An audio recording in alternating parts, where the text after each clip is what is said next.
Welcome to stone dictation. Dictation 5 second बाद शुरू होगा। Ready start. महोदय, योजना पर वाद विवाद सच्चे अर्थ में एक राष्ट्रीय विचार विमर्श का अवसर है और मुझे प्रसन्नता है कि सदस्यों ने इसे गंभीरतापूर्वक लिया है।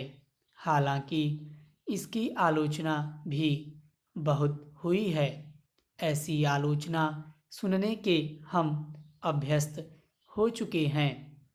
पहले इसका लक्ष्य योजना का विचार ही हुआ करता था। सौभाग्य से वह बात अब नहीं रह गई है और हम विकास की ऐसी सीढ़ी पर पहुंच चुके हैं जब मुझे आशा है कि सभी दल योजना के विचार का अनुमोदन करते हैं।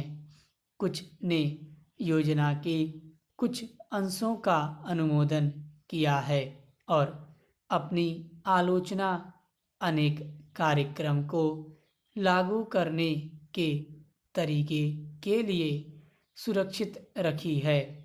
कई सदस्य ऐसे हैं जो योजना के हमारे ढंग को बिल्कुल पसंद नहीं करते। अब यह स्पष्ट है कि हम में से प्रत्येक व्यक्ति के रूप में नहीं बल्कि दल के प्रतिनिधि के रूप में कुछ विचारों के पक्ष में है और कार्य संचालन के किन्हीं विशेष तरीकों को पसंद करता है। हमने पर्याप्त विचार विमर्श और सोचने समझने के बाद यह निश्चय किया कि हमें किस प्रकार का योजना आयोग बनाना चाहिए और आयोग को किस ढंग से काम करना चाहिए। योजना आयोग में निर्दलीय, स्वतंत्र विचारों वाले और गैर राजनीतिक विशेषज्ञ होते हैं, लेकिन वे पूरी तरह से योजना के लिए जिम्मेदार नहीं होते। योजना का निर्माण प्रत्येक राज्य के विभिन्न स्तरों के लोगों के साथ अनेक विचार विनिमयों के आधार पर होता है और अंततः उसे अंतिम रूप देने के लिए राष्ट्रीय विकास परिषद में प्रस्तुत किया जाता है, जिसके अंतर्गत सभी मुख्यमंत्री होते हैं, जिनमें अनेक अन्य दलों के होते हैं। वे मिल बैठकर अपने विचार व्यक्त करते हैं। यह ठीक है कि इन बैठकों में मतभेद भी होता है, जो सामान्यतः योजना के तरीकों को लेकर नहीं बल्कि अधिकांशतः इस पर होता है कि किस राज्य को कितना पैसा मिलना चाहिए। हम जानते हैं कि हमारा कोई भी ऐसा कार्यक्रम नहीं है जो हमारी पूरी जनसंख्या की आवश्यकता के लिए पर्याप्त हो।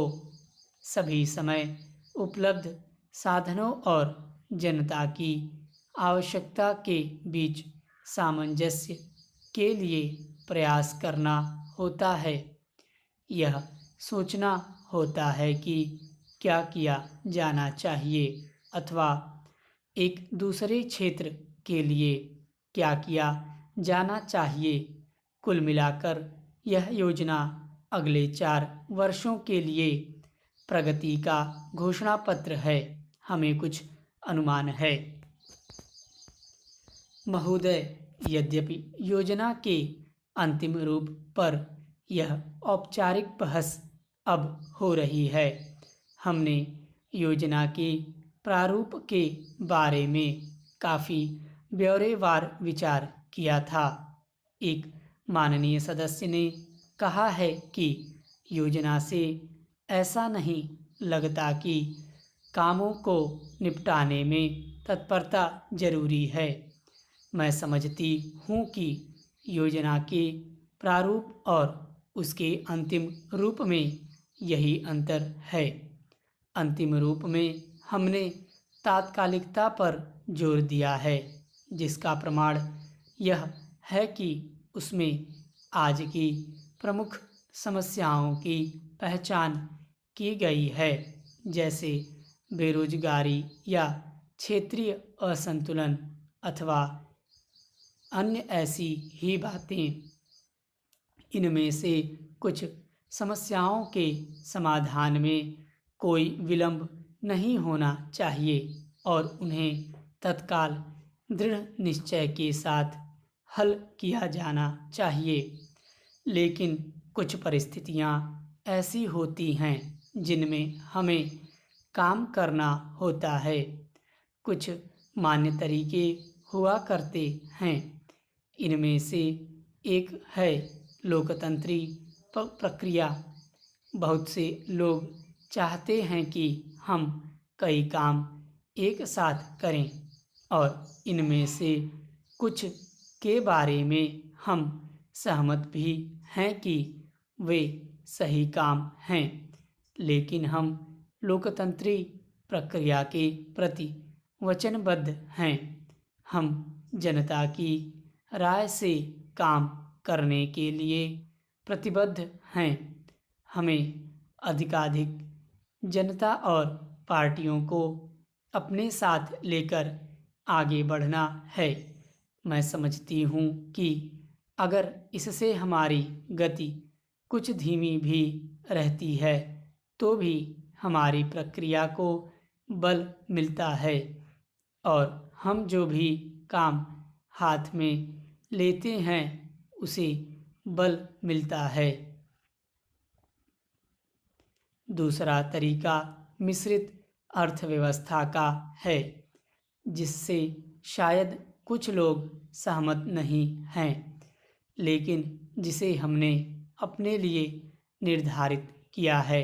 ऐसी अर्थव्यवस्था की अनेक त्रुटियां भी होती हैं, लेकिन हमारे देश में आज जो परिस्थिति है उसमें हमारी सरकार हमारे पूर्ववर्तियों और आज के सहयोगियों ने यह अनुभव किया कि हमें इस तरीके को अपनाकर चलना चाहिए।